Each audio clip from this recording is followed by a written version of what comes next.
protecting your mind. There ain't no reason for the fantasize. No moments here and now, sorry. All right, everybody, welcome to the Comments from the Peanut Gallery podcast. I'm your host, Jordan Kurtz. I'm here with a very, very special guest today. I'm with Hurricane Ian Heinisch. You are fresh off of the Contender Series in a win, one of the newest additions to the middleweight roster for the UFC. How you doing today, man? I'm doing great. Yeah, thanks for having me, Jordan. Appreciate it. Absolutely, man. Thank you very much for taking the time. I know you've got a lot of busy stuff on your schedule at this point now. So thank you very much. Yeah, and I just wanna first off thank the UFC for signing me, get me on the Contender Series. I hope for opportunity coming up soon, and I want to thank my coach, Mark Montoya, Busy, everyone at Factory X, at Landau Performance, and then all my sponsors. Illegal Pete's, I first want to thank them. Receptor Naturals, El Dorado, Restore Health Center, Northern Climate Control, Rackfest, Denver Sports Recovery, Rad Roller, On It, In the Cut, Denver Distillery, Extreme Pro, Jesse James Accounting, Relief Massage, Jamie Atlas Recovery, and Pizzeria Clory. And not to forget my manager, Jim Walter. Shout out to Jim. Man, you've got a laundry list of some sponsors there, man. That's impressive. Yeah, I do this full time. I don't have a job. I train people as well, and as you know, lower level fighters, they don't make that much money. So a lot of fighters miss out a lot by not treating this like a business. And I hear the rumor, sponsors are impossible now, blah, blah, blah. It's like, well, have you asked? Because a closed mouth doesn't get fed. And if you're out there and people say, well, where do you get sponsors? I said, wherever I spend money. So I follow my money, because if I'm not spending money there, I'm saving money. And then if I get money on top of that, it's just a win-win. So yeah, I love teaming up with great companies that I believe in, and all the way to the top, man. That's awesome, man. You've had a pretty crazy trip to this point to where you're at. Yes. That's a story within itself. That Sean Shelby.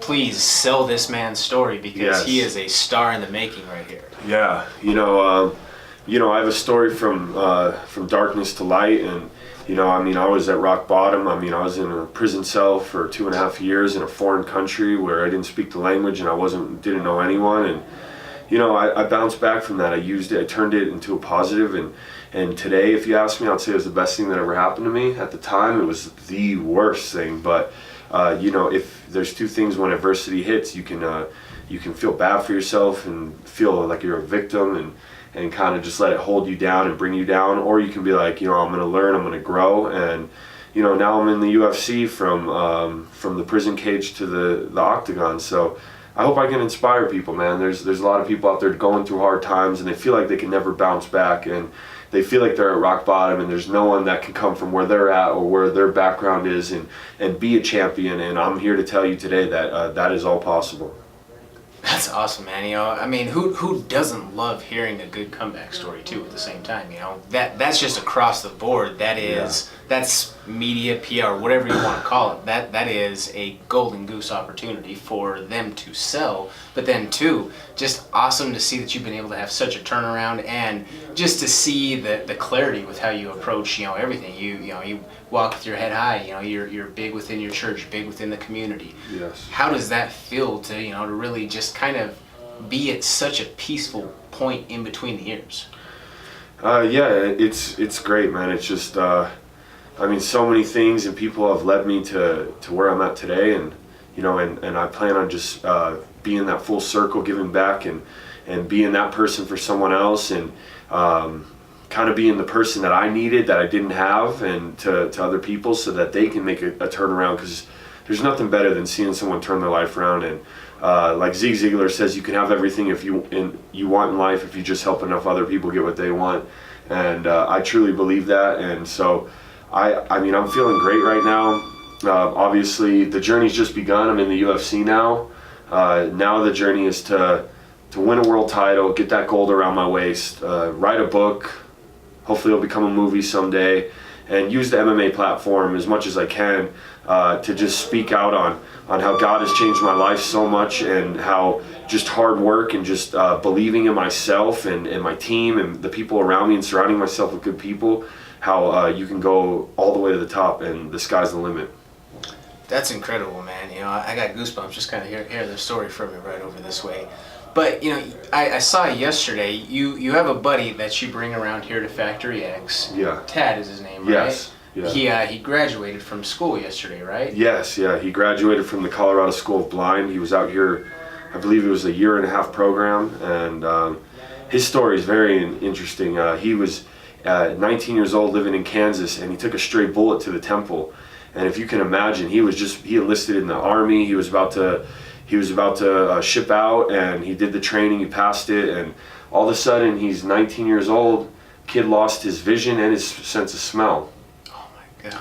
So, and I met him one of his first weeks here at church, and and honestly, man, like I helped him out, but he helped me out way more. Just being an inspiration, like I would hang out with him, and he had the most positive attitude you could imagine, and I even get like emotional thinking about it. He left yesterday, and anytime I had something going on in my life, and I'm like, oh, this is bad, this sucks. I just look at Tad, man. I'm like, dude, he can't see, can't smell, and just like kind of hanging out with him a lot and learning all the things, like how does he pay for stuff? He doesn't know what bill he has in his hand. Like, how does he cook? How does he clean his room? How does he know what he's wearing? Like, I mean, it's incredible, and he's doing great, man, and I wish him the best in Kansas, but he was definitely an inspiration in my life.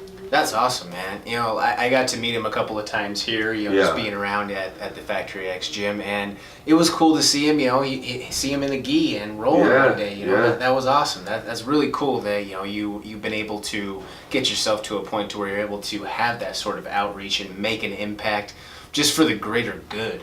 It's something that's bigger than just you, man.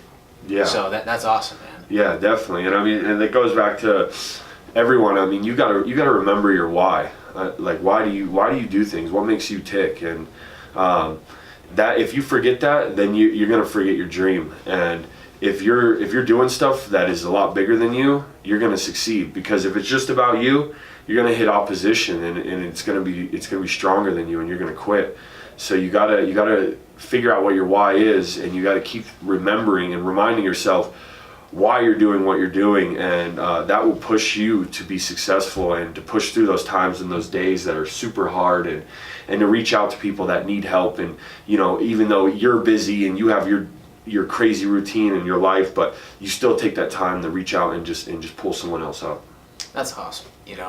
Like I say, there's a lesson to be learned for pretty much anybody that can look at that and take something away from it. With just to kind of tie it back in with MMA and with fighting and everything, I got to see you win gold actually for LFA. Yeah. With that knockout against Checo, that first round, that right hand was just explosive right away. Yeah. And then that was just an awesome night. Yusuf won that night. Yes. That was a very, very. That was one of the best experience. weekends of my life, man. That was awesome. Yeah. Vail was fun, man. Vail was awesome. lot of fun. Yeah. That's just a GoPro. Don't worry about that. Okay. That's just a second roll of footage. It's just beeping there. But yeah, no, that was incredible to be around. I was in the locker room with you guys after. That was. Yeah, the energy was. That was an incredible level of energy. Got to meet B-Raj for the first time that night. Yep. Brandon Lambert with Turp House that night. So it was. I met Thug Rose that night. Mm-hmm. That was an incredible experience that weekend out there in Vail. Yes. But kind of talk to us about that. So how you were a champion in LFA, Yeah. and then you suffered a little setback, and then got it back. What did that feel like? Was that a complete turn, redemption? Yeah. Well, what happened was I was 9-0, and or I think I was 8-0 actually, and I fought for the LFA belt actually before that, and I fought for the First Bank Center against Marcus Perez, and there was some things I was dealing with outside.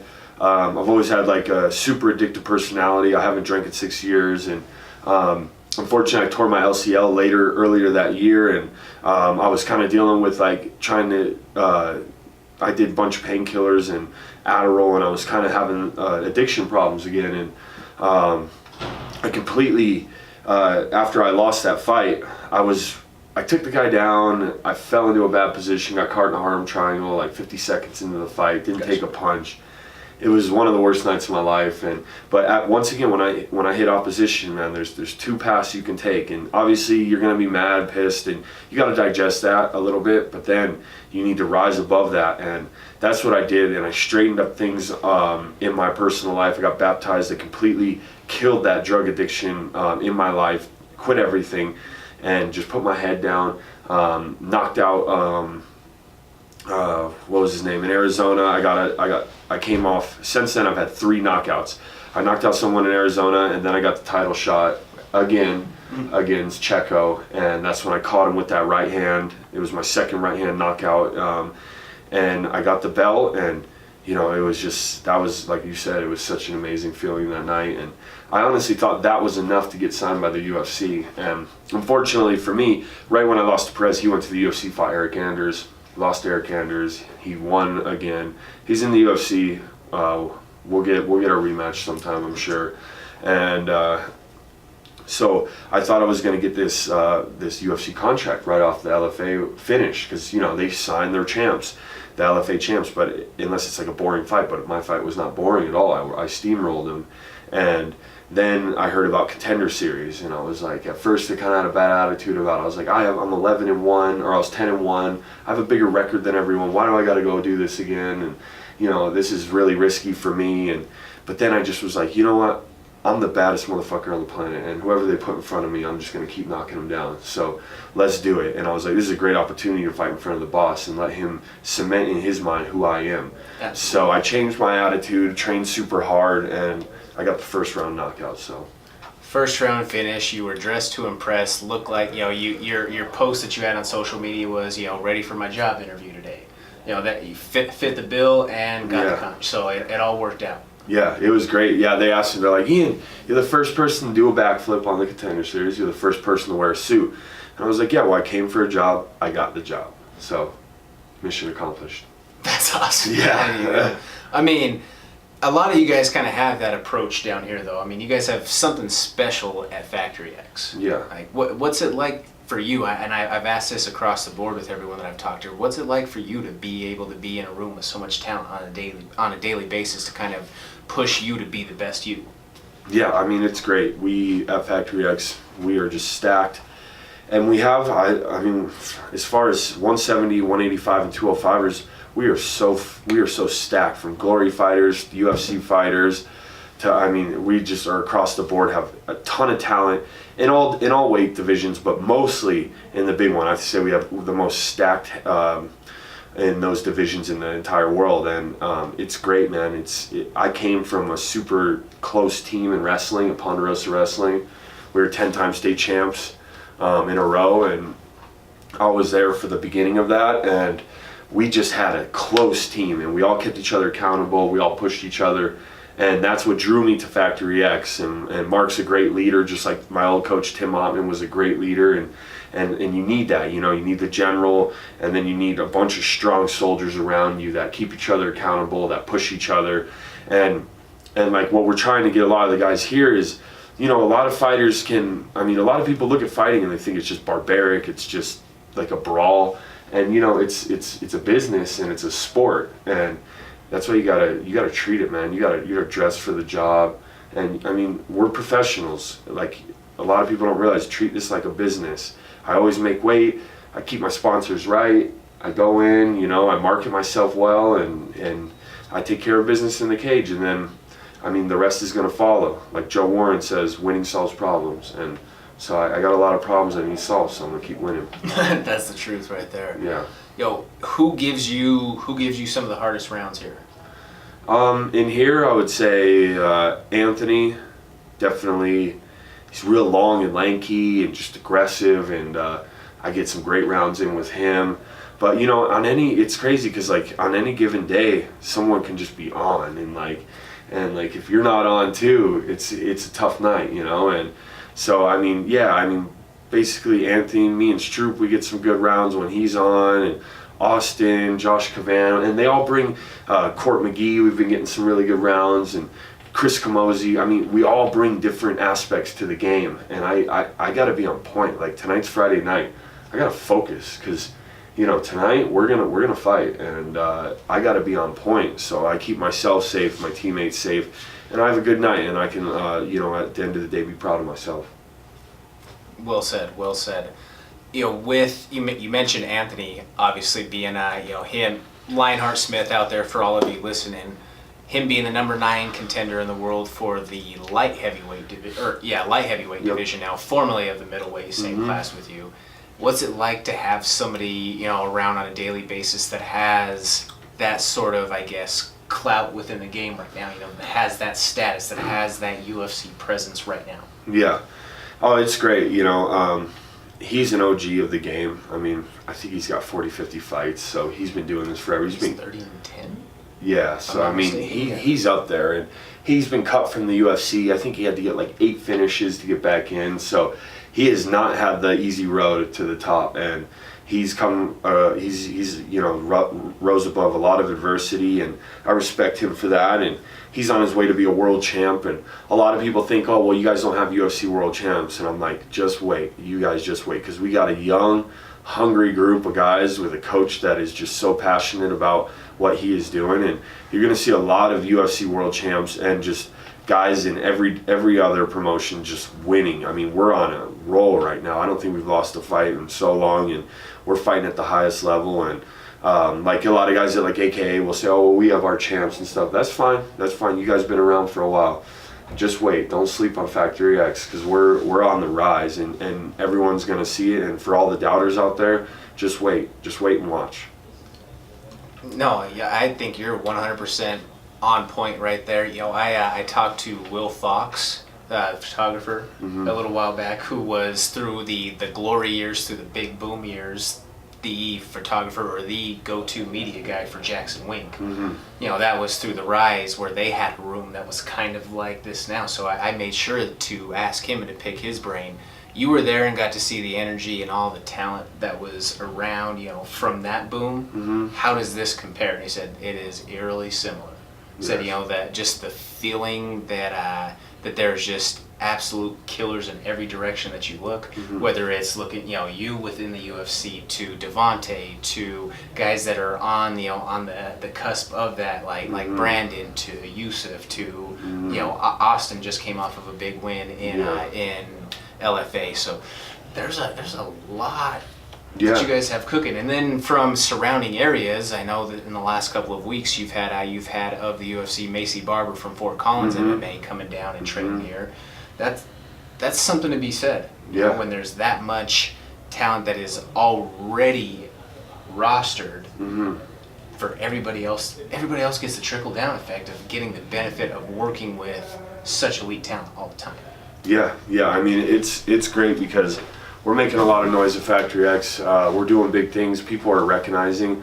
We've got a lot of guys that are internal, like me, that have just been brought up from the program, basically coming off the streets. And then, I mean, we have James Krause and Zach Cummings that are coming over, training with us, and Mark Montoya is their head coach. And so that's great. When they come over, they just mix up things for us. And we're just making a lot of noise, and people are coming and seeing. And I mean, we're one of the fastest growing gyms in the world right now. I mean, we're running out of mat space. Coach, we gotta get a bigger gym. And our gyms, I mean, we're in a warehouse, and like I said, it's people are noticing. People are coming here, and if you're the right fit and you mesh in with this crazy family, then you're welcome to stay. And if not, like, no hard feelings, and good luck finding another gym. But yeah, we're gonna be, like I said, this will be the #1 gym in the world, and I've always believed that it was, and now everyone else is just finding out. So. I've been coming around and being in the mix with you guys here for the last, better half of the year, since around, February-ish, around in there, and just coming and seeing some of the class nights, to then being in a couple myself with just being around. It just seems as the months go by, so do the sizes of classes. Like, so do the amount of bodies every single night, just like you spoke to, whether there might be 3 different sessions that are going on, but every one of those has bodies to it. It's not a small group on any night. It doesn't look like. No, I mean, there's always someone to train with, and that's why going back to the team aspect, you know, even if your teammate, he doesn't have a fight coming up, you know he's going to still be there to help you get ready for your fight, and you're going to do the same thing for him. Obviously, you're going to take your week or two off after your fight, but when that's over, we're in here. I mean, there's no seasons off. We're in here getting better, and this is a short window of our life, and a lot of guys don't enjoy it and just rush through it, and then afterwards they look back and regret a lot. And that's why I always try to remind myself and remind my teammates, hey man, like, these are the good old times right now. Like, so let's enjoy this, even though it's hard, even though we're sacrificing everything, even though there's so many days where you're just so tired and you have to come in here and put in the work, and you know, you have to dig deep all the time, every day. You're always uncomfortable, but hey man, this is, what else would you rather be doing? Like Coach says, digging ditches, or for me, working on the roof. And even though that's what my dad does, and there's nothing bad about it, but I love this, man, and I do what I love every day, so it doesn't feel like I'm ever working. I mean, I don't feel like you are working, you know.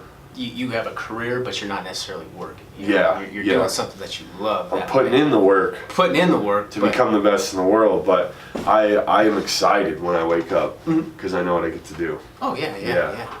So, you know, you've had an extensive wrestling background on top of having solid boxing in your arsenal. Yeah. What's your preferred route? Like, what is your bread and butter, if you were to say? So it's kind of changed, you know, like, I've wrestled since I was 11, and I was a few-time Colorado State champ. You know, obviously I was partying a lot, so I'm just surprised I did that good, because I was really heavily drinking all the time. And I wrestled Olympic Training Center. I represented Team America. I went to Russia. I was the only American to win. I took 4th at Senior Nationals, a few-time All-American in Greco and Freestyle at Fargo, and got a full-ride scholarship to college, but just kind of blew that. And so wrestling was my go-to, and when I first came here, I felt like I could wrestle guys and like scramble for like rounds, and like guys would be like, that is so hard, but like for me, striking would get me really tired. And obviously I needed to work on my striking, so I absolutely fell in love with striking. And now I feel like I could strike all day, and wrestling gets me really tired. And I mean, that's basically pretty normal, but from the background I came from. So honestly, I've fallen in love with jiu-jitsu and striking, and honestly lately I've kind of been trying to go back to my wrestling a little bit, because I have excelled. I mean, I'm coming off 3 first round knockouts, and my striking's there, and I just want to be the most complete fighter. So I just level up a few things and then look back and level that up, and it's just like, you know, there's like 4 aspects of fighting. I mean, it's striking, jiu-jitsu, and then like wrestling, but then there's the bridging it all together. You know, that's what makes a good martial artist. Some people just train this style, but can you mix it all up? Like some of the greatest, like George St. Pierre, who can just, you know, if you want to strike, he takes you down. If you want to grapple, he keeps you standing. So, and that's the kind of approach I try to take, because it makes them uncomfortable and exposes their weakness. And so, yeah, I mean, I used to like wrestling more, but now I like standing a lot, and like I said, I'm going back to just trying to blend it. Are you comfortable anywhere that the fight goes? Yeah, and most recently I got really comfortable on my back, which is something that I used to just be like, I'm just gonna get up, and now I've been starting on my back for like a year now in jiu-jitsu, and throwing up arm bars and getting in good position. It's not my favorite place to be. I don't like to be there, especially because I feel like I'm losing the fight there. But I'm comfortable everywhere now. And like I told Dana White, I'm a complete fighter. Wherever the fight goes, I'm going to be looking for the finish, and that's why I'm king of contenders, and I'm ready for the UFC. With that being said, as soon as you scored the knockout, did you know that you had the contract locked up? Or was there any little bit of, you know, like, hey, you know, I don't know if maybe they're going to give it my way? No, I was very confident. Very confident. Yeah, I was very relaxed and confident, and it's like I've visioned it so many times in my head, and then coming off that performance and just like knocking that guy's mouthpiece out. And I think in the Contender Series, they kind of already know who they want, and being the LFA champ and having my record, I think they just wanted me to have a good fight, and coming More up so and check the box. check the box, and first round knockout, that was icing on the cake. I felt there was no question. Those Yeah, bows are yeah. bows are Those nasty. elbows, Yeah, yeah. keep those elbows sharp. Yeah, exactly. Yeah, that's well. It was kind of cool because it was back-to-back weeks where Factory X had first round finishes with those elbows. Yeah, I know, it was crazy. Like Anthony, wham, that elbow on Shogun, and then me obviously getting that elbow, and then Devontae the next week, boom, boom, and I even think Macy, even though she wasn't part of our team yet, she knocked her girl out with elbows too. I'm pretty positive, correct? So yeah, it was definitely an elbow month, and yeah, it was great, and it's something we work on at Landau Performance, of just like elbowing the dummy, and because obviously you can't elbow your partners in practice and sparring, so but we get a lot of just like the cardio base of just throwing, just kind of just exploding with the elbows, and I think that helped me a lot. Oh yeah, and that just not even with Factory X, the entire share of athletes of combat sports athletes that Landau trains, Landau Performance has walked through their doors, have had a pretty solid run rate of conversions for victories this year. And, Unreal, yeah. Like 70% or something. Oh, yeah. That's insane. To say that basically every 3 out of 4 fights you're coming away with a win, that's pretty damn good. Yeah. And with as many as they have too, because I believe that I can't remember the exact outlet that it came through, but it was a statistic saying that right now the Denver area is the number 6 MMA market in the entire world. That's amazing. So it's crazy how much it's boomed, and Yeah. it's just kind of blossomed up. Well, and most of Landau's guys are they are in the UFC or Bellator, so it's not like we're just fighting at the Grizzly Rose. I mean, these are the highest level, and we're winning and dominating. Right. So it's amazing to see all my fellow Coloradans just dominating, and it's kind of crazy because I brought this up before. It's like we Team Elevation, we kind of have like a unspoken truce with them, because it seems like we never beef with them, and like they never beef with us, and we usually don't fight each other ever. That is pretty crazy. And like I just was thinking about that the other day, and like we're super cool with them, and we used to cross train. We don't really as much anymore, but yeah, we're just like representing Team Colorado, and I love that. Because they just brought on Alistair, if I'm not mistaken, or I can't remember if that was Easton. But nonetheless, I know Alistair's training up here in Denver now. There's guys like Curtis Blades. I know TJ's here right now. There was just a video that he put up with him and Bang, like, yesterday. Yeah, I've been seeing a lot of pictures of him around, so yeah. So it's crazy. The star power is real here in Denver. You have Thug Rose, you have Justin Gaethje. Right down the way in Colorado Springs, there's Tisha Tiny Tornado Torres. There's Raquel Pennington. Yeah. Benson Henderson comes from Colorado, but now is by way of Phoenix. Cowboy kind of came over here for a little bit, but Right. he's I think he's busy. Yeah, Cowboy's got a lot of things on his plate. Yeah, right he now, does. so it's like, He sure does.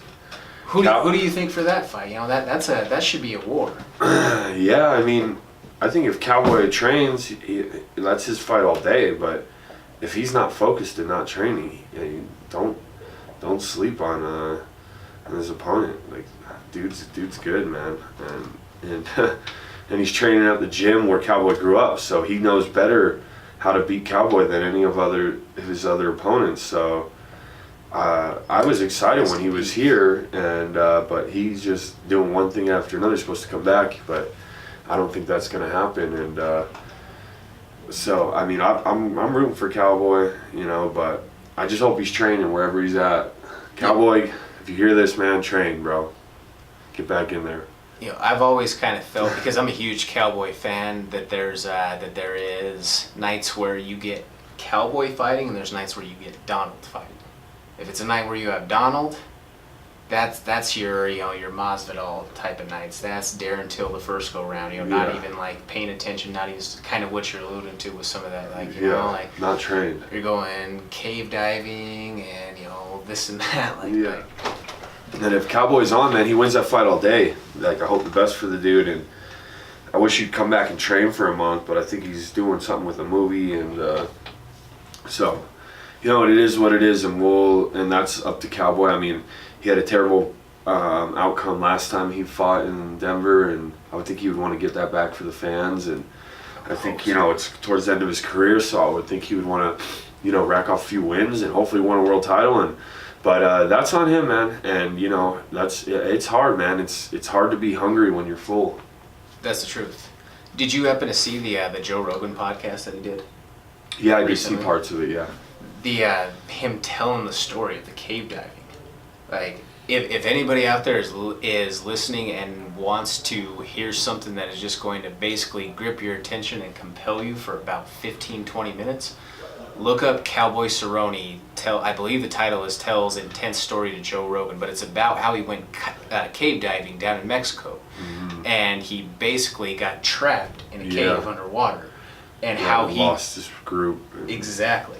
Just kicked up a bunch of mud. I was actually in Mexico, really close to him the week after. That was right after the Contender Series fight. He was there the week before. Yeah. I'm really familiar with Mexico, and I love going down there. And yeah, I mean, you got to be careful. And I mean, it's not like America, man. They're just like, sign this waiver and go for it, you know. And so. And you know, he said that to my knowledge, from everything that he said, he is a license and accomplished he's for a lot of things. He's certified. You don't even need to be down there though. Just do a few pull courses, and they're like. He broke his own rule, or he broke like the unspoken diver's rule or whatever. That like if someone gets lost or turn around or whatever, like you don't go after him. Like someone has to come up. Yeah. And he basically said that the guy that he was with kind of got tangled, twisted, lost, whatever, and so he went back in after him. And that's how he ended up getting stuck, was by breaking that rule. So it was just the way that he tells that story just has you like sucked in and just on the edge of your seat, like listening for more. Like wasn't at all what I was bargaining for when listening to it, but I was like, holy shit, that was intense. Like 15 to 20 minutes just hearing him just go crazy with it. Mm-hmm. Yeah. For sure. You mentioned, hopefully someday that your story is put to book, then to put to the silver screen. Who would you want to play you? Like if you were to say, just based off of the run of actors that are available right now, obviously, because we can't say what's in the future, but from right now, who would you want to play you? That's a tough one, man. I would need to look at that. I mean, because I believe it. I mean, it was close to already happening. My first LFA fight, when my story came out, I got flown out to California to, picked up, taken to the Stars of Avenue of the Stars, to CAA, Creative Artist Agency, which is the number 2 talent agency in the world next to WME, who owns the UFC. And I talked to Matt Del Piano, who was the agent for Al Pacino, and he made the movie Captain Phillips. I told him 3 hours just telling my story. And he was like, great, let's get him in the New York studio and we'll get him a ghostwriter and I'll start looking for producers. And, and then, they had me, they showed me the lights, but then they wanted me to sign a contract that I couldn't really read over and, fire my manager. And so it was a little shady. I didn't like how it went down, and, nothing, it just wasn't the right fit at the right time. Nothing bad on those guys. But it was cool to see my story had value to them, and they were really excited to do it. And so I believe it's just a matter of time. And I think if I build my stock more, I can get more out of it and not just sell it out for a couple $100,000. And then, I want to be part of it, and hold on to that as long as I can. And as an actor, I wish I had like a young Leonardo. That would be sick. That'd be pretty sick. Yeah. That's a rough one. I'll have to get back to you on that. I got to think about that one. Put you on the spot a little bit for that one, but I started thinking as soon as you had said that, the wheels were kind of spinning in my head. Yeah. What's the best follow-up? If you ever seen Leonardo when he did The Beach, I think that in that time he would have been perfect for it, because that's about the age I was, and he's already traveling in that one. He did a great job. So, but yeah. You couldn't have picked a better name if you're going to just throw a name out of the spot, I think he's getting a little past it where it wouldn't look as real, because I was 19 when I left. So we'd have to get someone young and up and comer. But it's Hollywood, man. They got like 30-year-olds playing high school kids. So they'll figure out some way how to make it work. Yeah, that's true. If if you were to say what is a timeline or a goal by the time you want to be in title contention, within the UFC? Is there something that's on the radar that way, or where do you think with that, or is that just kind of so I just build it up? I just turned 30, and I think within 3 years I want to be fighting for a title or have it. Okay. By 33. Okay. Yeah, by the end of 33, that's my goal. It's pretty cool, man. I did my yearly goals at the beginning of this year. One was get in the UFC. One was share my testimony at the church, and then another one was fight in the UFC and get a 50G bonus. So I got 2 out of 3, and hopefully I'm campaigning for it. I would love to get on the November 10th Denver card. I have so many people that want to see me on that card.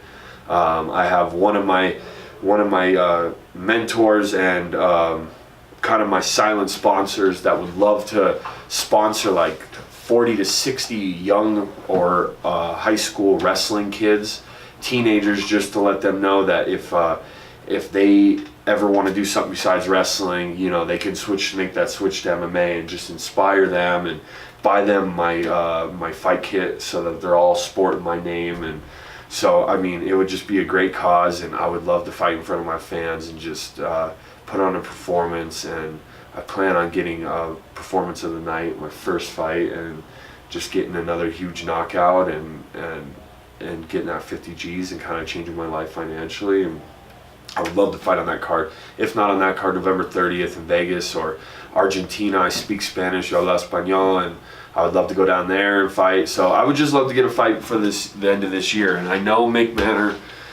Maynard is really busy, and I know he's stressed out, and he's got a lot of people that need fights and on his plate. But man, I'm a rising star, and I promise I'm gonna put on the best show I can, and it's gonna be an amazing, a spectacular performance, and I'm really gonna capture a lot of fans with my story and my performance and just the look, and I got it all. So I really hope to get on that card, and tweet it out if you're watching this, and yeah.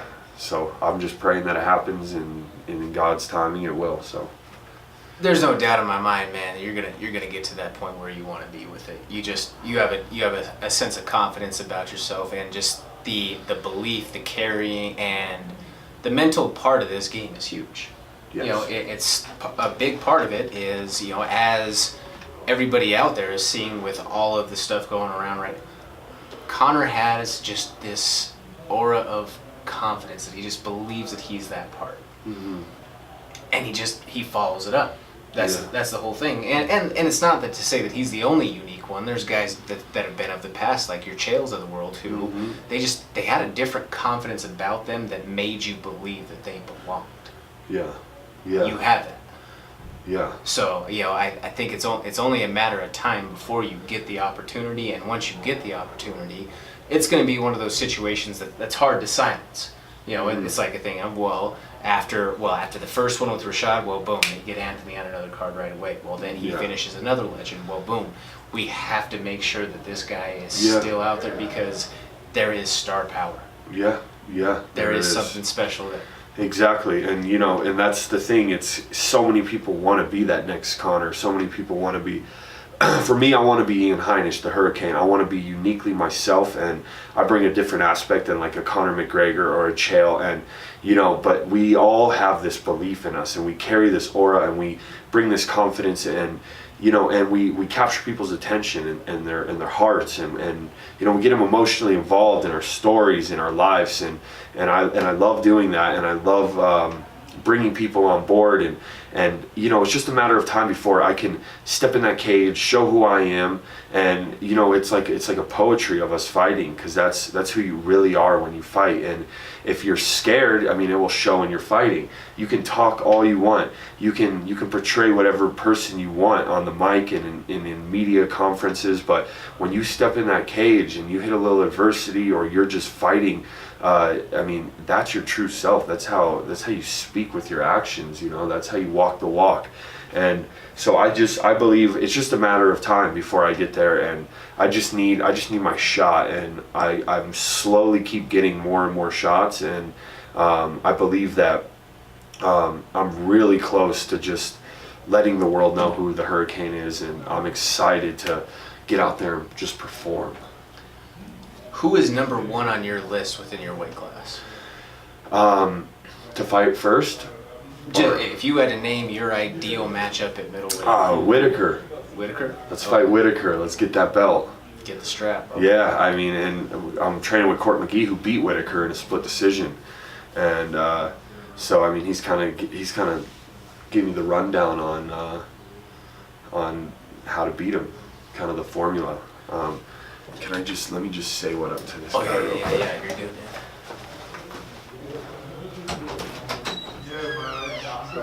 Hey, what's up, man?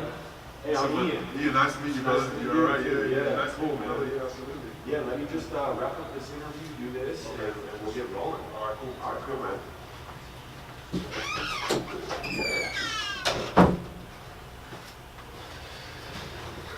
He's a Bronco. Trained. A Bronco? Yeah. Nice. Who is it? I don't even know how to say his name. I'm kind of embarrassed.